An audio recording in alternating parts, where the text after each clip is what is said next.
Have you noticed this? Biden talks about values, while Trump doesn't even bother pretending to be moral. And somehow he still comes off like the guy who actually knows how to make money. Here's the thing. Making money has never been about chanting slogans. It's about designing the rules. Today, I'm going to walk you through a full breakdown of how Trump pulls off the ultimate empty-hand hustle, getting the whole world to share the risk, share the blame, and somehow the cash still ends up in his pocket.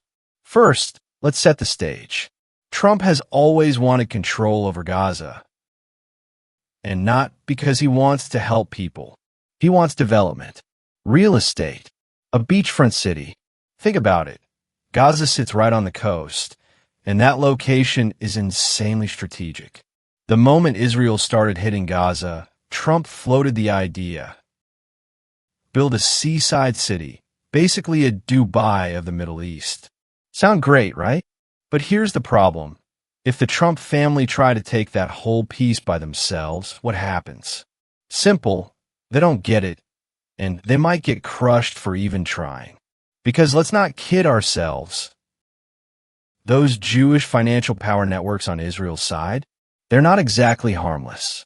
If Trump goes solo, the money he puts in could vanish overnight. And honestly, even his personal safety could be on the line. Let me be clear. This isn't a movie. This is real-world power politics.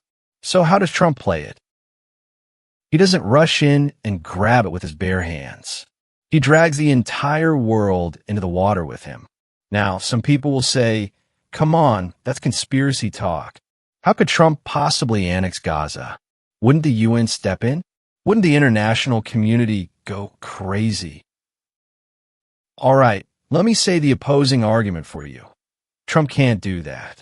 The world would stop him. The UN would sanction him. Muslim countries would oppose him. And I'm going to hit you with the immediate rebuttal. That's exactly why Trump's strategy is so dangerous and so effective. He doesn't fight you head on. He rewrites the game. How? For words, bring more people in. One person has limits, so he pulls in more countries and turns it into a multinational project. He creates something that sounds insanely righteous, the Gaza Peace Committee. And that name matters. Peace Committee, not Trump Real Estate Group. The second you hear it, you think international cooperation, peacekeeping, humanitarian mission, the good guys. But you know what it really is? It's a beautiful gift box, and inside is development rights, control rights, and profit distribution power. And his first move is brutal, invitation only. Not everyone gets in. Trump personally invites you. If you're invited, you feel important, like you have status, like you have a seat at the table. If you're not invited, you're stuck outside yelling into the void. So who does he invite first? Of course, Muslim countries. The exact countries most likely to oppose Israel taking Gaza. Saudi Arabia, Turkey, Jordan, the UAE, Qatar, Bahrain. Once you see those names, you get it. Trump isn't here to argue with them. He's here to absorb their anger and convert it into buy-in. Then you might ask, why invite Indonesia? Because Indonesia is a Muslim-majority country, huge population, big influence. If you bring Indonesia in, you're basically getting a massive stamp of approval from the Muslim world. And Pakistan? Same logic. Muslim country. Must be included. Now here comes the crazier part. He also invites Hungary's Viktor Orban. You're like, what does Hungary have to do with Gaza? A lot. Hungary is the ultimate troublemaker inside the EU. The US can use Orban to block EU unity because you can't have the EU constantly pushing anti-Trump resolutions, right? And then he invites Belarus and Russia. And you're thinking, what is this move? Simple. Divide, balance, keep everyone in check. Once they're inside the framework, enemy relationships become working relationships. Even if it's fake cooperation, it's still useful when it's time to vote. But what's the most important step of all? It's not development. It's not building towers. It's not drawing blueprints. It's this. Who's going to come after you later? Think about it. If Trump really gets Gaza's development rights, and then Democrats take power again, won't they accuse him of abusing presidential authority? Wouldn't the UN vote to label it illegal annexation? So Trump builds protection in advance. He pulls dozens of countries into membership out of the 190-plus countries worldwide. So later, if the UN tries to vote against him, sorry, those member countries vote no together. That's basically Trump saying, you want to put me on trial? Cool. Ask my group chat if they approve. This isn't politics. This is corporate governance. Now where does the money come from? This is the real point. Trump's biggest strength is this. He doesn't spend his own money. So how does he pull off the empty-hand hustle? He creates two membership tiers. Tier 1, regular members. 3-year terms. The more, the better. You might not have to pay much to join, but you serve two purposes. First, your vote can protect Trump inside the UN. Second, when development starts, you invest under your country's name, not Trump's name. Meaning, Trump doesn't pay. You pay. Tier 2, permanent seats. This one is even nastier. Year 1, you make a one-time donation of $1 billion. Remember that word, donation. Not dues, not an investment, not equity, not a loan. You donated, and you're not getting it back. And Trump's position? Permanent chairman. And the charter gives him a vote-switching mechanism, which is basically a veto. Do you understand what that means? It means Trump, as one person, can override every country that joins. Inside the Peace Committee framework, Trump doesn't even represent the United States. He represents the organization. He's the top executive. Countries can argue all they want, but at the end of the day, it's one line. He decides. And that flips everything. What was supposed to be multinational peace cooperation turns into multinational labor for the Trump family. You think you joined as a shareholder?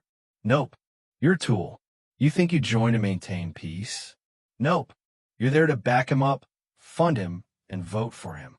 Isn't that the textbook definition of privatizing public resources? And look at the results. Trump not only locks in Gaza's development rights, he also makes Muslim countries stop complaining. Why? Because they were invited in. They're no longer opponents. They're participants. And the UN? The UN wants to stop him? Good luck. Because tons of UN countries are also members of this committee. You try to pass sanctions, they vote no as a bloc. Can US law stop it? Also hard. Because on paper, it's not Trump acting personally. It's the Peace Committee acting as an organization. This is the most genius part. Outsource the liability, keep the profits. And what if U.S. financial elites oppose it? Trump already thought about that too. Sure, you can oppose it, but then you need to consider your business interests in Middle East oil states and your deals with these member countries. You want to flip the table? Check how much money you'll lose first. So it becomes a closed loop. Early stage, pull people in, pull votes, pull legitimacy. Mid-stage, pull funding, pull investment, pull development. Late stage, block investigations, block sanctions, block revenge. Then the story hits the key moment. January 22nd, 2026, at the Davos Forum, the Gaza Peace Committee officially launches. That same day, 19 countries sign up. And on that same day, Trump's son-in-law Jared Kushner unveils the new Gaza plan. Turn Gaza into a booming beachfront city like Dubai. Does that sound familiar? Yeah, it's basically a real estate launch event. Except the background isn't luxury. It's war, rubble, and political warfare. So you might ask, will Israel join this peace committee? No, of course not. Because Israel fought hard for that land.